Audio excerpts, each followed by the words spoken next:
When I try to apply for my new ID, the guy tells me I have no eyes. I have to go stand behind some other guy in that line over there, because Buddy over here is not assigned to assess any blind requests, only count the late fines of those lousy with date lines. This fee for the crime of taking your time applies also to me, which is why I waited for hours here in counter number 3. But I do have eyes, say I, pointing to mine with double digits. What, is Buddy an idiot? Couldn't he see that my eyes could see fine? If they couldn't, I couldn't have come to this line with its crazy zigzag maze of nylon tape. That's not there to keep the queue tidy, by the way. That's to keep you from trying to escape. How can you say I have no eyes? What do these look like to you?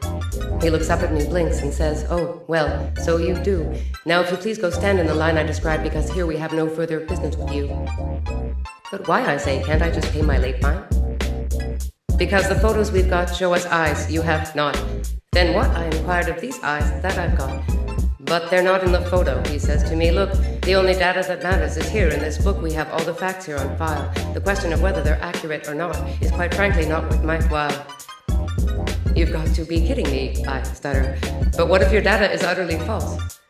Well, whoop-dee-dee, he mutters, they don't pay me enough to give a damn. So I say, yeah, life's rough, could you please pay up, ma'am? Except in your case, like I said, you pay your fine some other place instead.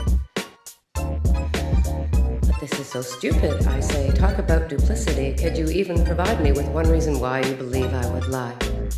No, he says, I cannot. But on the other hand, this photo belies your dual identity. As you stand here before me, I can say I see you one way, but I'm afraid official records state another. Now who am I supposed to trust, a common citizen like you or our new improved digital big brother? I hope you don't mean what I think you just said. Could I just bring another photograph tomorrow instead, one where my eyes are actually open? But that's called multiple identity, he explains to me. You can't just change your face like you can change your mind, or you can try, but I warn you, you'll be heavily fined, if not forced to forfeit your false face to the feds. They go through an awful lot of them in Ottawa, like I said, so unless you want to leave here with no eyes and no face neither, I implore you to go stand in queue number 4, or Doris, our burly security guard, will escort you through the door. So I go stand in the queue, and much to my surprise, as soon as I do, the line collapses in size, and I'm standing at last at the front of the queue, wondering what this new fellow will ask me to do. He looks more mellow than the other guy, and kind of cute, too. "Hi there," he says. "Can I help you?" Then he gives me 14 forms to fill up, a pen which barely writes, and a pair of Dixie cups.